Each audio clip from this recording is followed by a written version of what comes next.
Hello, all.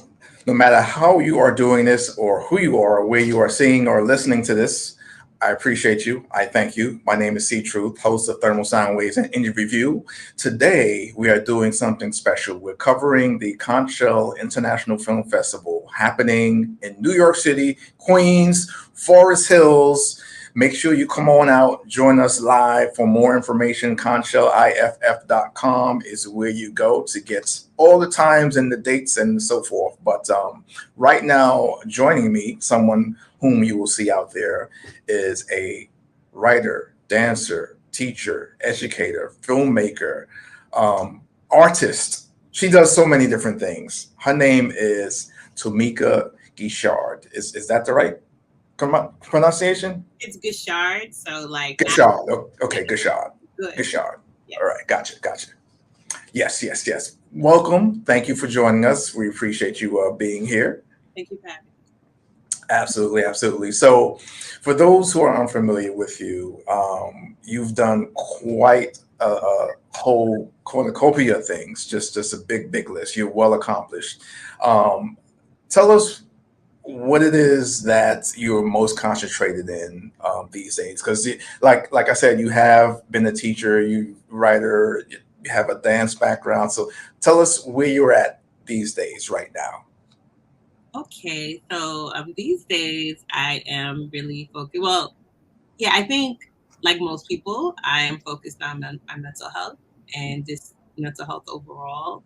I think the pandemic did like a number on a lot of us.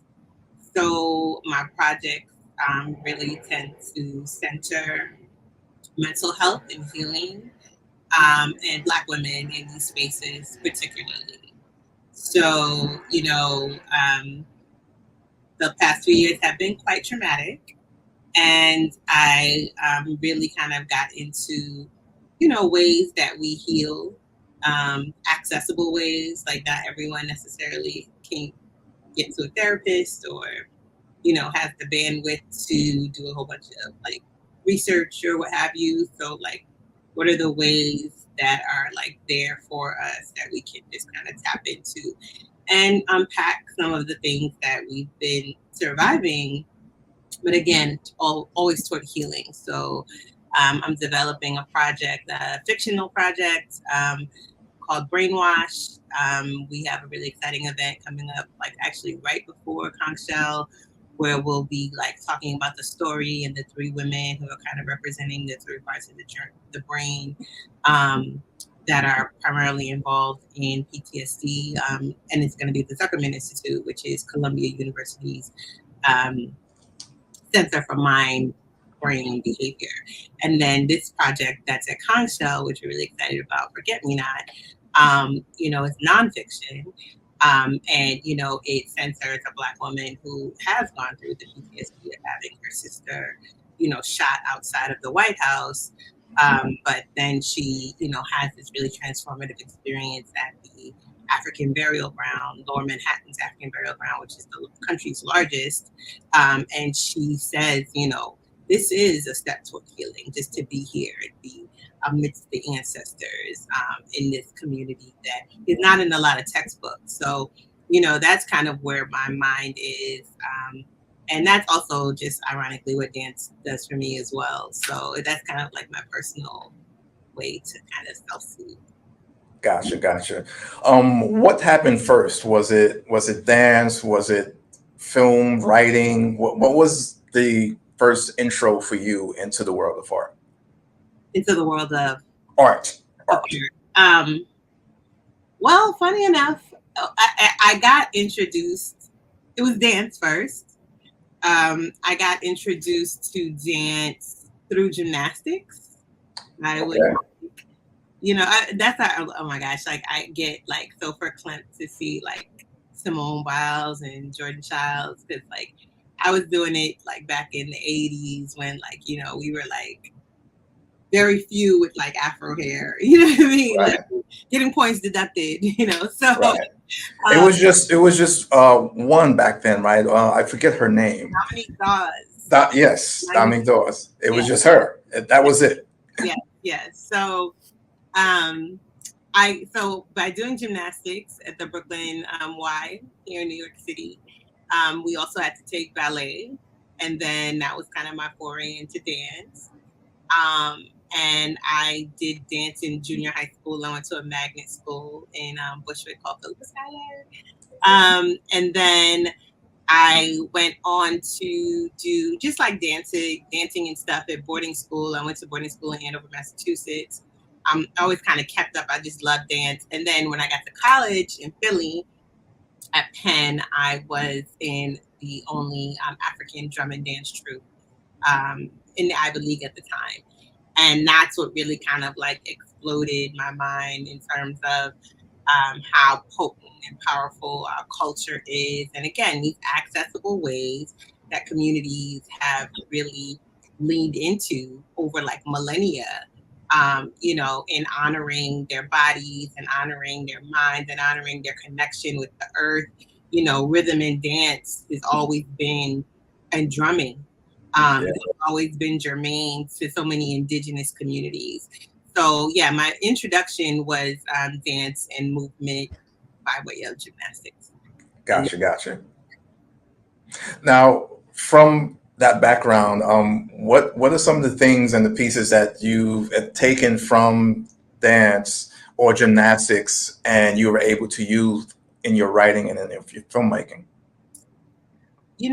I always I like my films to be almost like choreography.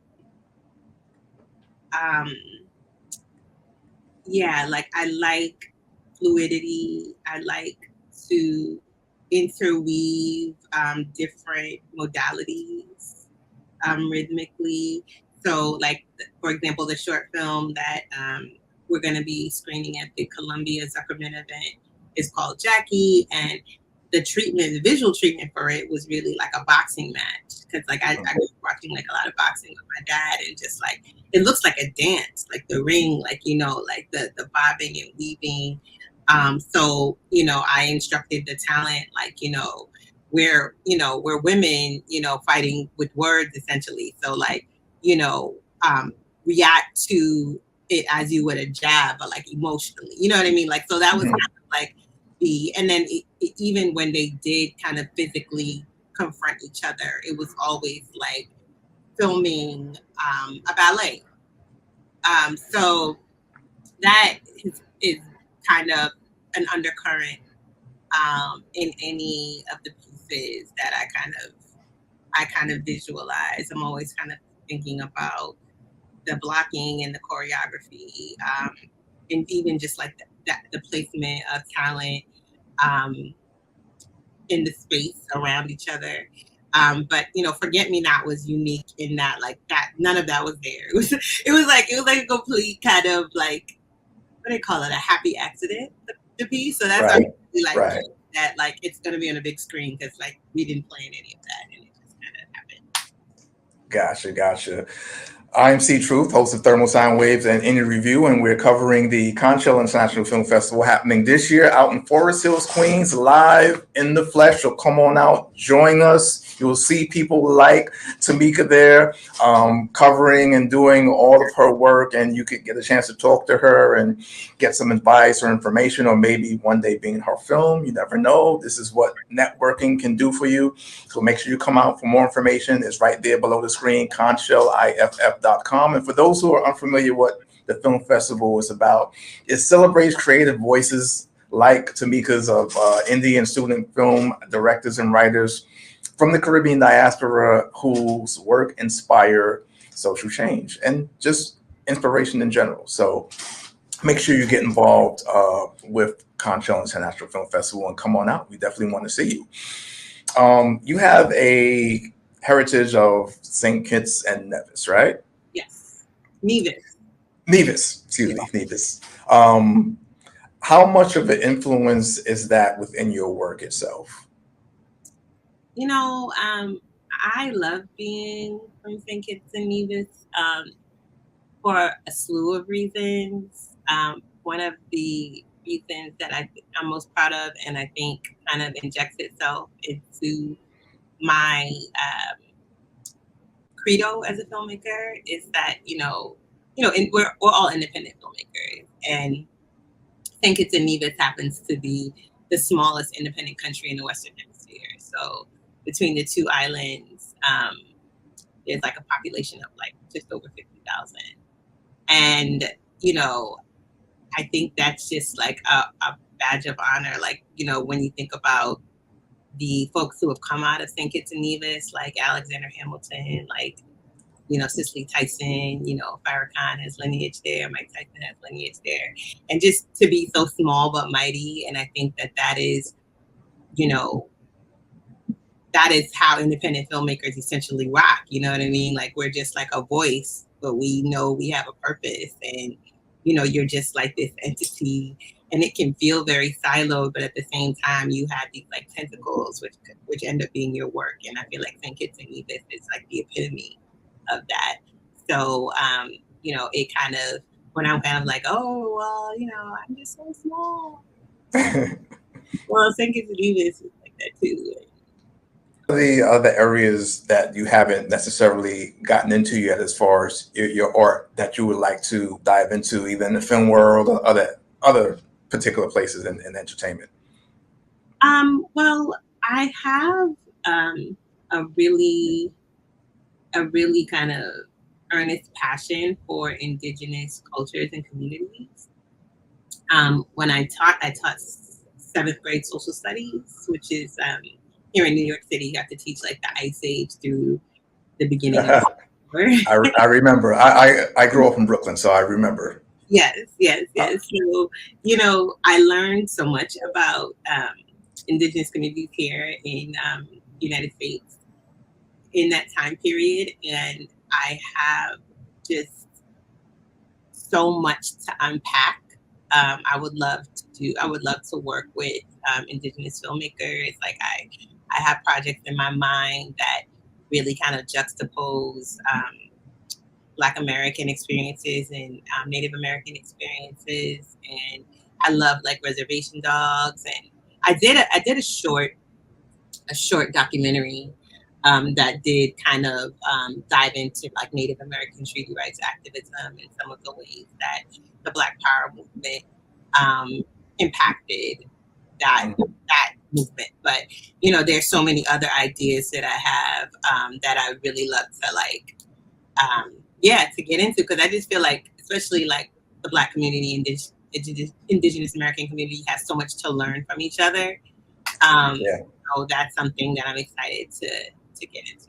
Yeah, I would definitely love to see that. Definitely would love to see that, because I do a lot of outside reading on my own of like just historical things like that, and just looking up things that like, oh, I didn't know that, and that leads to something else, which leads to something else, and you're like, wow, okay, and you're blown away after a while, like so much out there, and so much that's connected too, that you didn't really know, like, okay.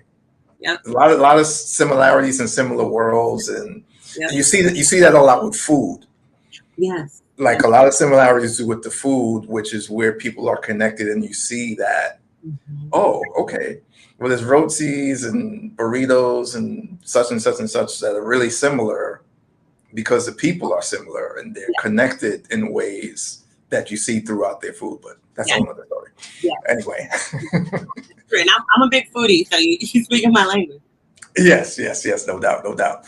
So where can people find out more about what you're doing, your social medias, websites, as you have them, so they can get more connected with the world of Tamika Guishard? Sure. So the best way to contact me is my website.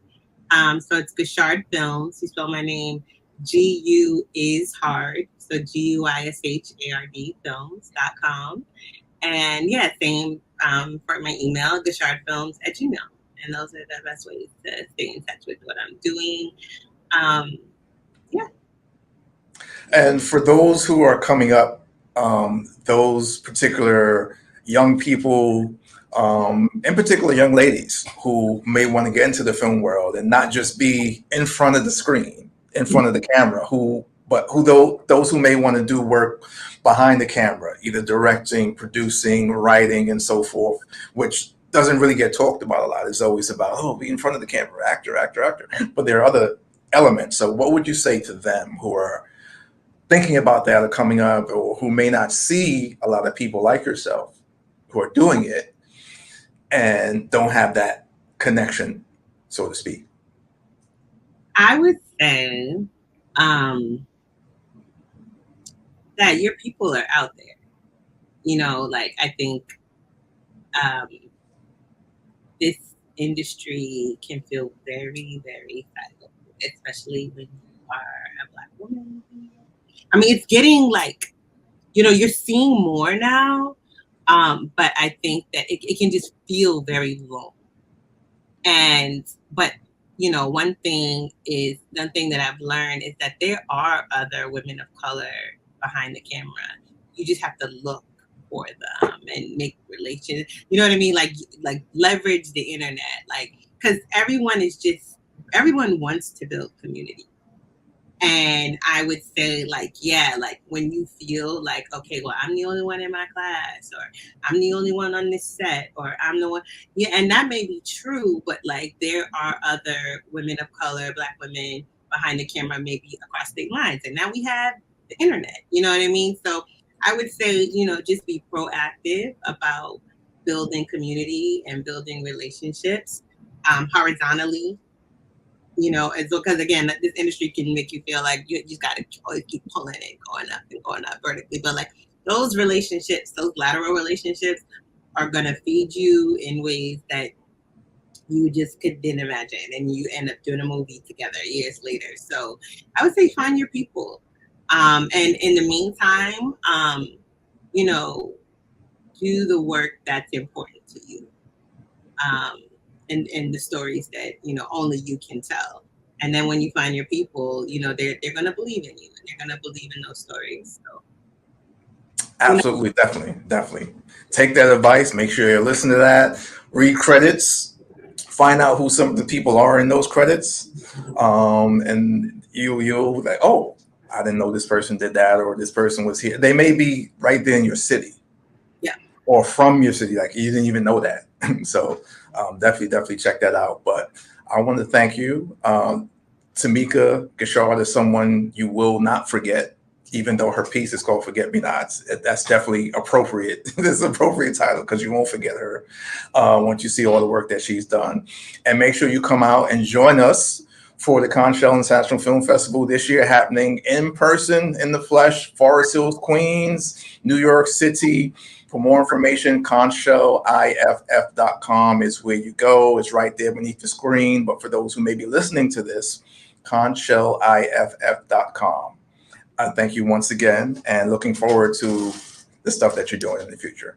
Thank you so much. I hope to get to meet you one day. And oh yeah. Well, I'll be at the festival, so. Oh, perfect. All right, yeah, I'll see you there. Definitely. All right, take care. Enjoy your day. Bye. You too. All right.